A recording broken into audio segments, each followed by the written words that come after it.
Greetings everyone, I'm Detective STARBORN, and I'm glad to see you on my YouTube channel. Please be sure to subscribe and turn on notifications so you don't miss out on new and interesting videos. Thank you, and enjoy watching. Despite the severity of the crime, the punishment turned out to be unexpectedly lenient for the perpetrator. The detective who worked on the case noted that throughout his career, he had interviewed hundreds of people, but had never encountered someone he would characterize as completely devoid of emotions. He also emphasized that investigators had suspicions about a possible accomplice who helped dispose of the body and possibly dismember it. Let's examine the case of Katelyn Markham. In the small town of Fairfield, Indiana, lived 21-year-old Katelyn Markham. She was described as somewhat eccentric, highly creative, kind, and sensitive. She had been passionate about art from an early age and was always searching for new creative ideas. In 2011, she was studying graphic design at the Art Institute of Ohio in Cincinnati and working part-time at a local bridal salon. She and her fiancé, John Carter, had been together for about 6 years. A year ago, they got engaged and were already making plans for their life together in Colorado. John was also an artist, working as a glassblower. In August 2011, Katelyn was just days away from turning 22, weeks away from graduation, and months away from moving after the wedding. Her life was full of prospects and major changes, which is why when she suddenly stopped responding to communications and her phone went straight to voicemail, it caused serious concern. After a day without news from Katelyn, John went to her home. Her car was parked outside, but no one was inside. He found no signs of forced entry or disorder. Her mobile phone was also missing, and her pet had been left unattended, which worried him. At 8 p.m. on August 14th, John contacted emergency services and reported that his fiancée was missing. He explained that he had seen her the previous night around midnight when he left her house. Katelyn had stayed home and wasn't planning to go out. The next morning, she didn't respond to his message, and later her phone stopped accepting calls. When police arrived, they immediately noticed scratches on John's neck. He first explained them as marks from an electric razor, but then admitted he wasn't sure where they came from, though he insisted there was nothing suspicious about them. He maintained that due to worry, he couldn't sleep properly and just wanted Katelyn to return home soon. Katelyn's loved ones, especially her father Dave and younger sister Ellie, had no idea of her whereabouts. Her father noted that she had always been determined and responsible, had a clear plan for the future, and couldn't have just disappeared without warning. After a thorough investigation, police found no grounds to consider John a suspect and shifted their attention to other possibilities. Active searches began in the town. More than 100 people, including police officers, volunteers, and firefighters, combed through streets, wooded areas, and surroundings. They distributed flyers with Katelyn's photos and gathered any information that could help with the investigation. Instead of celebrating the girl's birthday, her loved ones spent those hours searching, trying to figure out where she might have disappeared to. John said that Katelyn was the love of his life, and he couldn't believe she had just vanished. Katelyn was last seen on Saturday evening. According to John, he left her house around 11:30 p.m. About an hour later, she sent him a message with a photo, and this became the last confirmed contact with her. When Katelyn didn't show up for her shift at the bridal salon, it became clear that something unusual had happened. Her colleagues and friends raised the alarm, knowing she would never disappear without explanation. John continued sending messages to Katelyn, but she didn't respond. He called her, but no one answered. He couldn't imagine that she had just up and vanished. She had always been a responsible person and wouldn't act this way. Fear overtook him. He couldn't find peace, and her plans had included celebrating her birthday at a restaurant, and he hoped he could still do this with her. Police stated that there were no signs of struggle or disorder in Katelyn's house. The only things missing were she herself and her mobile phone, which couldn't be tracked. The last known item of her clothing was also known, a gray t-shirt. These details caught the attention of volunteers participating in the search. Analysis of cellular operator data showed that messages were sent from her phone to John between 11:04 p.m. and 11:36 p.m. After that, at 12:06 p.m., the phone was either turned off, ran out of battery, or the SIM card was removed. The trail ended there. Police questioned the manager of the local Jack Credit Union branch, who reported that 3 weeks before her disappearance, on July 20th, 2011, Katelyn had come there with John's mother. The young woman wanted to apply for a credit card, and her fiancé's mother was willing to act as a guarantor. During the conversation, the manager overheard the woman jokingly say that she would sign the documents, but only if Katelyn took her son with her to Colorado. Katelyn didn't react to the joke, didn't smile, and appeared thoughtful. In the end, the card was never issued. Another witness told police that on the evening of August 13th, he was with Katelyn and John. They were discussing their moving plans while Katelyn sat at her laptop working on schoolwork. According to him, she seemed withdrawn and not as energetic as usual. He left her house around 10:45 p.m., leaving Katelyn and John alone. He also noted that he hadn't noticed any scratches on John's neck, but admitted he might simply not have paid attention to this.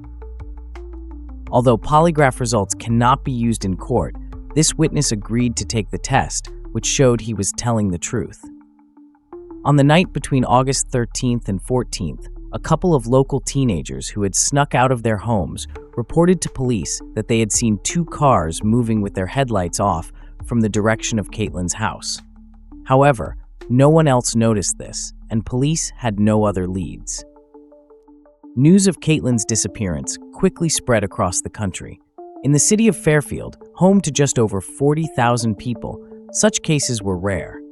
Search groups were organized, mass actions were held, and volunteers combed through every corner of the city and its surroundings. A national search group from Texas joined the case, investigating forests, bodies of water, abandoned railway tracks, and other potential locations. Katelyn's family didn't lose hope and regularly appeared in local media with calls for help. John was also visible, but many still regarded him with suspicion. He insisted that he had nothing to do with the disappearance and was cooperating with investigators, providing all possible information. Nevertheless, the feeling that the entire public considered him guilty never left him. Katelyn's remains were found under a layer of trash. Cuts made by a sharp object were found on her left wrist. One of them was a V-shaped incision that damaged the upper layer of bone. However, besides this, there were no other clues that could help reconstruct what had happened. The exact cause of her death was never established, but investigators classified it as a crime. Katelyn's phone was not found in this area. After long months of waiting, her family was finally able to organize a funeral. Katelyn's artwork decorated the walls of the hall, and all those present at the ceremony wore bright colors in her memory. Many gave speeches, remembering her as a kind and creative young woman. John also spoke, talking about how they had planned their life together and dreamed of starting a family. John's cousin remembered Katelyn warmly, calling her a person who always strived for goodness and friendship. Katelyn's father, Dave, said that for their family this provided some closure, but he felt immense sadness for Katelyn's younger sister, who was still a teenager when her older sister disappeared. The location where Katelyn's remains were found complicated the already challenging investigation. Her body was found in another state, and investigators had doubts that it was initially left there. 2 police departments had to join forces to search for answers. The beginning of 2015 brought few changes to the investigation. Despite a $75,000 reward for any useful information, the case gradually lost momentum. Katelyn's father, Dave, managed to convince the Butler County Sheriff's Office to review the circumstances of the disappearance. The investigation was transferred from Fairfield Police to sheriff's investigators. He hoped that a fresh look at the case might lead to answers, as he feared it would become unsolved. Dave also hired private detective J. Ryan Green, who began studying Katelyn and John's social circle. He conducted interviews with more than a dozen people, 5 of whom agreed to take polygraph tests, with the exception of John Carter. As a result, the investigation narrowed down to 2 persons of interest. One of them failed the lie detector test, which drew special attention to them.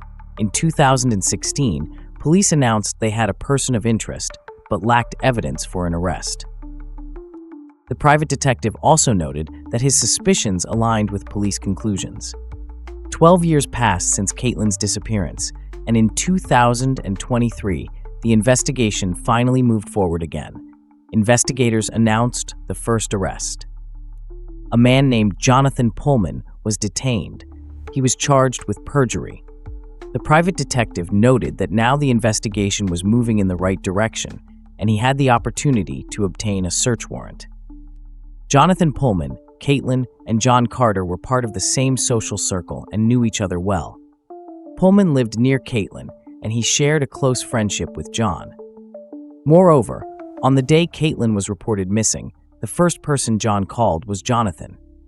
Before Pullman's arrest, police conducted searches in 2 houses. One where he lived in 2011, at the time of Katelyn's disappearance, and another in the house where John Carter lived with his mother. Jonathan Pullman will appear before court to explain his involvement in the case, while investigators continue to gather new evidence. The investigation also mentioned a man named Michael Strauss, who was acquainted with Jonathan Pullman and John Carter. Michael had previously pleaded guilty to stalking and assaulting another woman. After Michael Strauss was eliminated from the list of suspects, investigators continued to focus their attention on John Carter. He had avoided the media since the discovery of Katelyn's remains, preferring to stay out of the spotlight. Over the years, he had married and started a family, but police interest in him never wavered. The collected evidence didn't form a complete picture. His testimonies repeatedly contradicted each other. Suspicion intensified after it was discovered that the cars the teenagers saw at Katelyn's house on the night of her disappearance belonged to John and an unknown person. That same night, both her phone and his phone simultaneously turned off, which also seemed suspicious. Moreover, police discovered that part of the correspondence between John and Katelyn from 8 p.m. to 8:36 p.m. had been deleted from his device. Messages he claimed to have sent, including a morning greeting, were not actually recorded on the operator's network. John took 3 polygraph tests in September 2011, February 2014, and January 2021. Each time, the results showed signs of deception, especially when questioned about whether he had moved Katelyn's body.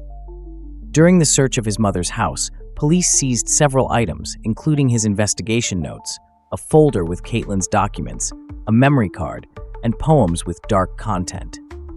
One of the poems spoke about love turning into hatred and thoughts of taking life. Furthermore, investigators found material similar to what Katelyn's body had been wrapped in, and the location where she was discovered was not far from a farm owned by the Carter family.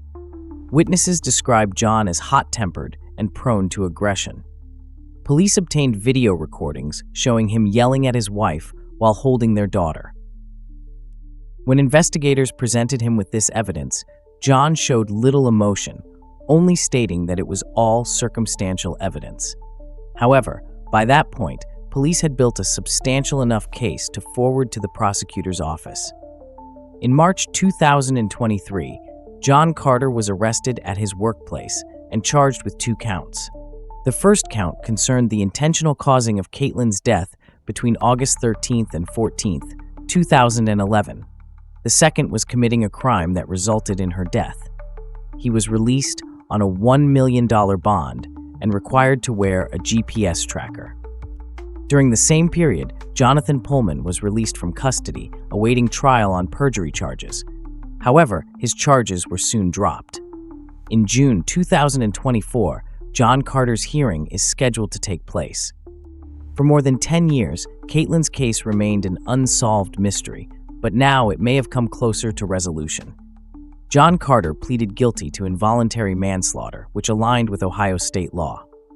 Katelyn's father, Dave, experienced mixed feelings. On one hand, his suspicions about John's involvement were confirmed, But this knowledge only fueled greater anger. For many years, Carter had lived as if nothing had happened, continuing his life while Katelyn's family fought for justice. In court, Carter admitted to involvement in her death, but refused to reveal details of what happened. One of the inmates told detectives that John had allegedly confessed to how everything occurred. According to him, an argument broke out between them, during which he knocked her to the floor and strangled her. Afterward, he began to panic, considering whether to call emergency services. Ultimately, he decided to stage the incident as self-harm by inflicting wounds on her. However, John never told this to investigators himself, and this version remains unconfirmed. Despite the severity of the crime, the punishment turned out to be unexpectedly lenient. The court handed down the maximum sentence under the charged article, 3 years imprisonment, followed by 3 years of supervision. The detective who worked on the case noted that throughout his career, he had interviewed hundreds of people, but had never encountered someone he would characterize as completely devoid of emotions. He also emphasized that investigators had suspicions about a possible accomplice who helped dispose of Katelyn's body and possibly dismember it, but this couldn't be proven. Although Katelyn's family received an answer about who was guilty, the complete picture of events remained a mystery. John never tried to explain what happened that night. Katelyn's father doubted he would ever get the truth, but even if Carter decided to write a confession in prison, it would be hard to believe after so many years of lies. Soon Carter will be released from prison, and for Katelyn's family, this realization was particularly difficult. They felt that justice had not been fully served. 14 years after her disappearance, a memorial event dedicated to her life was held in the local park. That day, they planted trees, and participants came wearing clothes with butterfly images. Katelyn had loved butterflies since childhood. Her father remembered that butterflies had become a symbol of her presence for him. He said that sometimes, especially in difficult moments, he would see a butterfly flying nearby, and it reminded him of her. Dave couldn't reconcile with the fact that after so many years, he still didn't know the whole truth. Every day he thought about Katelyn and her unfulfilled future. He was certain that her talent would have led her to great achievements, but now instead, all he could do was look at other people's paintings and think that one of them could have been hers.